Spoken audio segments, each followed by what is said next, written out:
ప్రత్యేక హోదా కోసం ఉద్యమం. నోటికి నల్ల బ్యాడ్జీలు కట్టుకున్న కాంగ్రెస్ నేతలు. ఆంధ్రప్రదేశ్ రాష్ట్రానికి ప్రత్యేక హోదా సాధన కోసం కాంగ్రెస్ పార్టీ ఆధ్వర్యంలో ఉద్యమం చేపడతామని Congress party OBC chairman Sirivella Naresh ప్రకటించారు. శుక్రవారం నెల్లూరు నగరంలోని ప్రెస్ క్లబ్ లో నిర్వహించిన మీడియా సమావేశంలో ఆయన మాట్లాడారు. ఎన్నికల ముందు రాష్ట్రానికి ప్రత్యేక హోదా తీసుకొస్తామని హామీలిచ్చిన గత వైసీపీ ప్రభుత్వం, ప్రస్తుతం ఉన్న కూటమి ప్రభుత్వం అధికారంలోకి వచ్చిన తర్వాత ఆ విషయాన్ని పూర్తిగా మర్చిపోయాయని ఆయన విమర్శించారు. ప్రజల దృష్టిని మళ్లించేందుకు డైవర్షన్ రాజకీయాలు చేస్తున్నారని ధ్వజమెత్తారు. ఈ సందర్భంగా సిరివెల్ల నరేష్ తో పాటు కొండా అనిల్ కుమార్ మాట్లాడుతూ ప్రత్యేక హోదా అంశంపై కేంద్రంలోని బీజేపీ ప్రభుత్వం, రాష్ట్రంలోని కూటమి ప్రభుత్వం ఎక్కడా కూడా స్పందించడం లేదని ఆరోపించారు. ప్రత్యేక హోదా అంశాన్ని పక్కన పెట్టి ప్రజలను మోసం చేస్తున్నారని అన్నారు. ప్రత్యేక హోదా విషయంలో ప్రభుత్వాల మౌనాన్ని నిరసిస్తూ కాంగ్రెస్ నాయకులు నోటికి నల్ల బ్యాడ్జీలు కట్టుకుని నిరసన వ్యక్తం చేశారు. ప్రత్యేక హోదా వల్లే రాష్ట్ర అభివృద్ధి సాధ్యమవుతుందని, పరిశ్రమలు, ఉపాధి అవకాశాలు పెరిగి ప్రజలు సుభిక్షంగా జీవించగలరని తెలిపారు. ప్రత్యేక హోదా అవసరాన్ని ప్రజలకు తెలియజేసి రాష్ట్ర వ్యాప్తంగా ఉద్యమాలు చేపడతామని కాంగ్రెస్ నేతలు హెచ్చరించారు. ఈ కార్యక్రమంలో ప్రభాకర్ యాదవ్, నిత్యానందన్, శ్రీనుగౌడ్, లక్ష్మీదేవి, గణేష్ తదితరులు పాల్గొన్నారు. మీడియా మిత్రులకు, పత్రికేయులకు ధన్యవాదాలు తెలియజేస్తూ ఉన్నా. నా పేరు సిరివెల్ల నరేష్. నేను Congress party OBC cell Nellore జిల్లా చైర్మన్ గా ఉన్నాను. ఈ రోజు ఈ మీడియా సమావేశం యొక్క ఉద్దేశం ఏంటంటే, ప్రత్యేక హోదా, ఆంధ్ర రాష్ట్రానికి ప్రత్యేక హోదా ఇది ముగిసిపోయిన అధ్యాయం అని చెప్పి ప్రజల్లో తెలిపింది పూర్తిగా. కానీ ఇన్ని రోజుల తర్వాత మనం స్టార్ట్ చేయడానికి కారణం ఏంటంటే, ఆల్రెడీ కాంగ్రెస్ పార్టీలో వైఎస్ షర్మిల గారు వచ్చిన దగ్గర నుంచి ఎక్కడ వాడవాడు సభలు పెట్టిన ఏ సభలో చూసినా కూడా ప్రత్యేక హోదా అంశంపై మాట్లాడుతూనే ఉన్నారు. కానీ కూటమి ప్రభుత్వంలో ఎటువంటి చలనం లేదు. అందుకనే కాంగ్రెస్ పార్టీ నుంచి మేము ప్రత్యేక హోదా అంశం మీద ప్రజల్లోకి వెళ్ళాలా, ప్రజలకి ప్రత్యేక హోదా వస్తే వాటి వల్ల కలిగే ప్రయోజనాల గురించి తెలియజేయాలని చెప్పని మేము ఒక నిర్ణయాన్ని తీసుకున్నాం. ఆ నిర్ణయం ప్రకారం మేమందరం కలిసి ఈ ప్రత్యేక హోదా పైన పోరాటానికి సిద్ధమయ్యాం. ప్రత్యేక హోదా అంటే ప్రజలకు ఎలా అయిపోయిందంటే, అసలు ప్రత్యేక హోదా అంటే ఏందుకో తెలియని పరిస్థితుల్లోకి వెళ్ళిపోయారు. కానీ 2014 ఎన్నికలు జరిగింది ప్రత్యేక హోదా అంశం పైన, 2026 ఎన్నికలు జరిగింది, 24 ఎన్నికలు జరిగింది ప్రత్యేక హోదా అంశం పైన, 2019 ఎన్నికలు జరిగింది ప్రత్యేక హోదా అంశం పైన. ఈ ప్రత్యేక హోదా అంశం ఆ రోజు మన రాష్ట్రాన్ని విభజించేటప్పుడు కాంగ్రెస్ పార్టీ ఖచ్చితంగా చెప్పింది. అప్పుడు ప్రధాని మన్మోహన్ సింగ్ గారు పార్లమెంట్ లో, రాజ్యసభలో క్లియర్ గా రాష్ట్రాన్ని విడదీశాము. రాష్ట్రాన్ని విడదీసిన తర్వాత ఇద్దరు అన్నదమ్ములు లాంటి రాష్ట్రాన్ని విడదీసి ఆస్తి పంపకాల్లో ఏ విధంగా అయితే మేము న్యాయం చేయాలనుకున్నామో అదే విధంగా సమన్యాయం చేయాలని చెప్పని మన రాష్ట్రానికి 5 సంవత్సరాల ప్రత్యేక హోదా ఇస్తా అని చెప్పని పార్లమెంట్ లో మాట ఇస్తే, ఆ మాటని బీజేపీ అడ్డుపడి ఆంధ్ర రాష్ట్రానికి 5 సంవత్సరాలు సరిపోదు, 10 ఏళ్ళు కావాలి అని చెప్పని ఆ రోజు అడ్డుపడిన పార్టీ ఏదన్నా ఉంది అంటే బీజేపీ పార్టీ.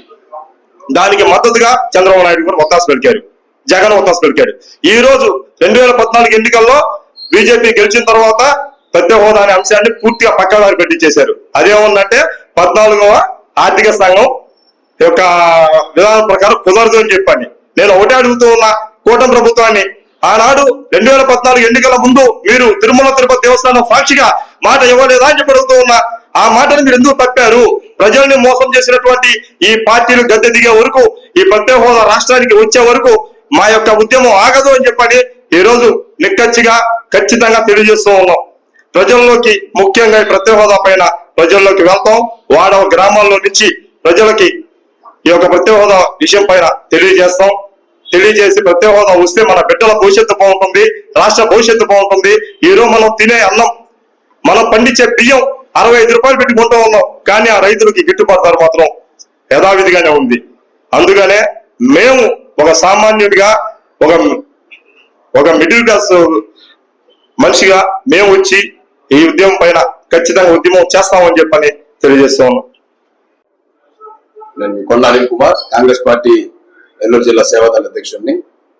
ఈరోజు మా సోదరుడు Sirivella Naresh OBC cell chairman గా ఉండి ప్రత్యేక హోదా అంశం మీద విలేకరుల సమావేశం ఏర్పాటు చేద్దామని చెప్పేసి అన్నప్పుడు నిజంగా చాలా సంతోషం వేసింది.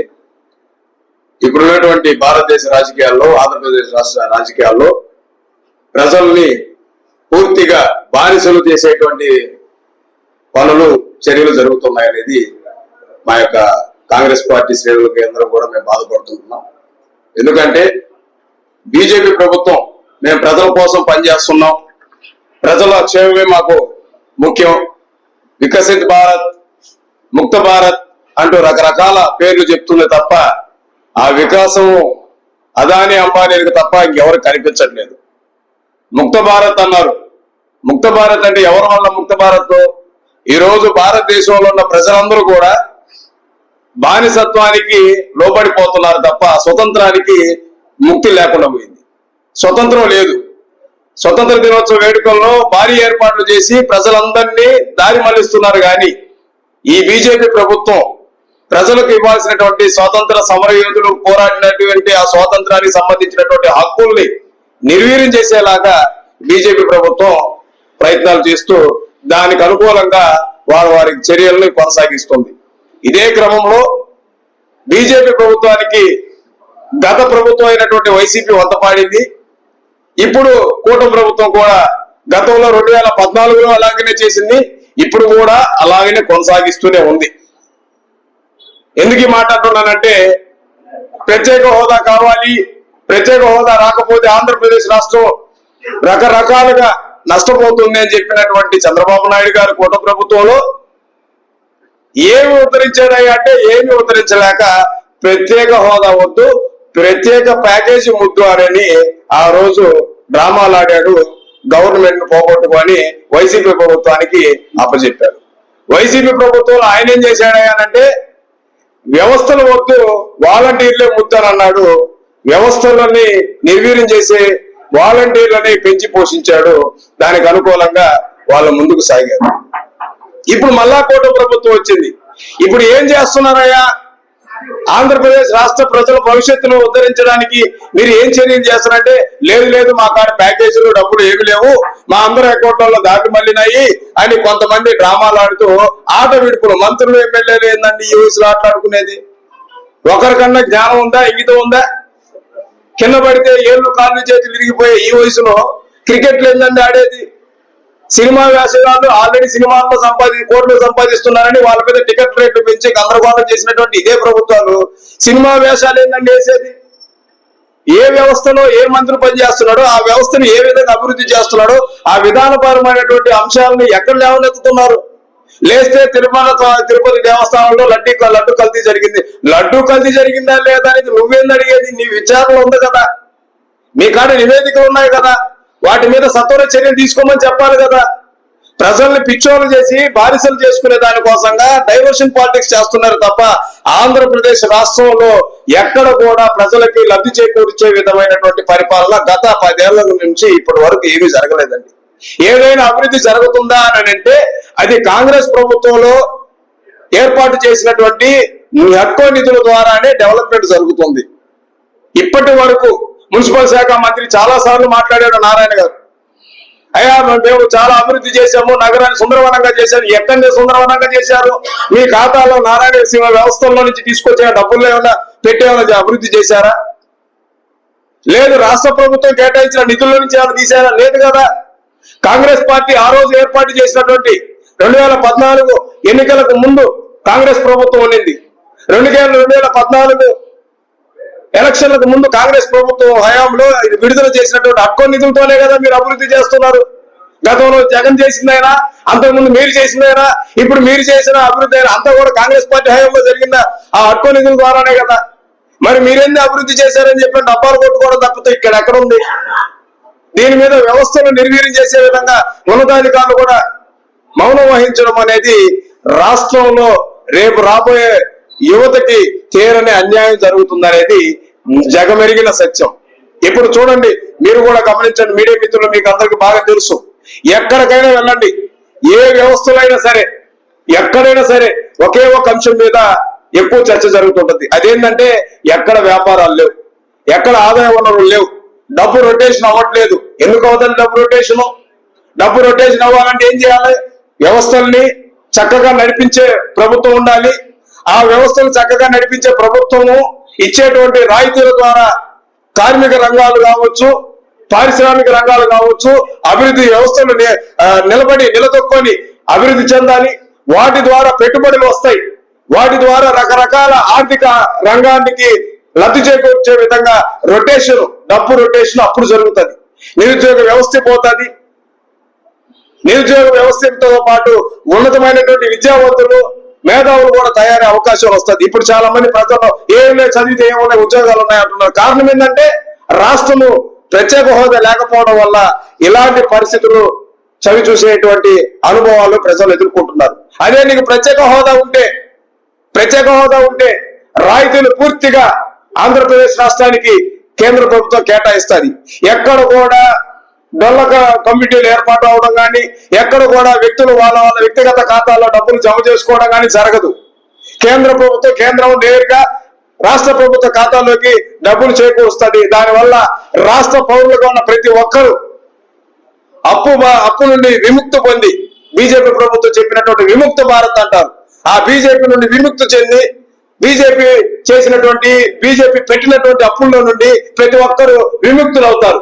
ఆ విముక్తులు అవడం కోసం ప్రత్యేక హోదా కోరితే బీజేపీ ప్రభుత్వం ఏమోనంటే ఏమో ముగిసిపోయిన అంశమో తేల్చేసింది.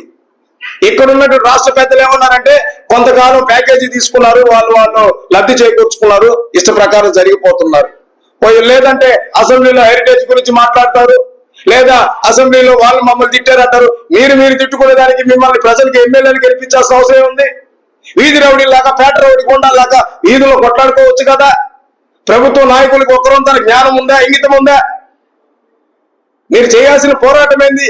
మీ నియోజకవర్గాల్లో ఉన్నటువంటి అభివృద్ధి ఏందో దాని గురించి మాట్లాడాలి.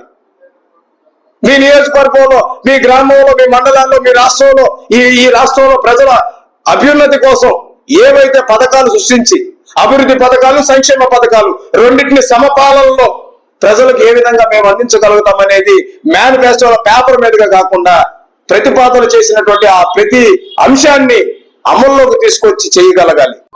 సూపర్ 4లు ఉంటాయి, అవి కాదండి కోరుకునేది ప్రజలు.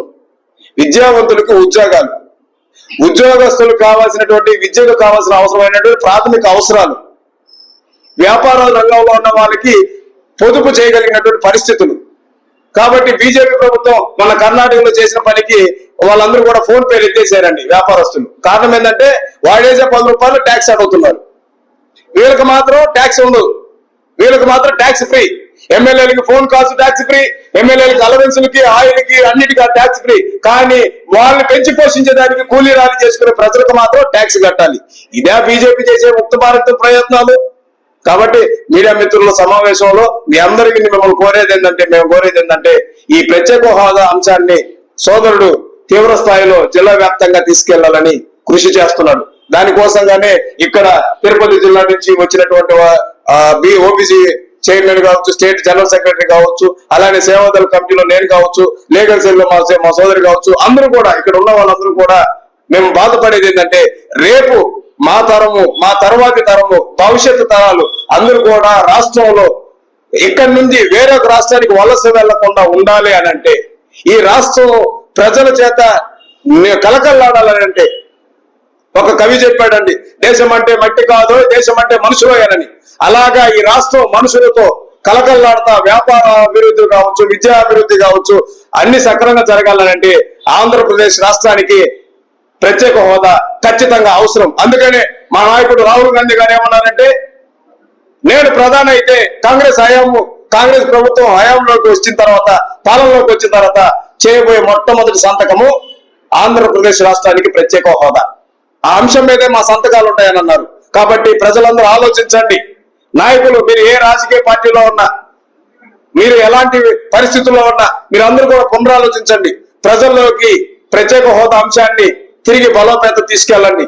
కాంగ్రెస్ చేయని నిందని కాంగ్రెస్ మీదేసి కాంగ్రెస్ తప్పు చేసింది అని చెబుతూ లాభపడ్డారు కొంత దొంగ పార్టీలు కలిగిన వాళ్ళు.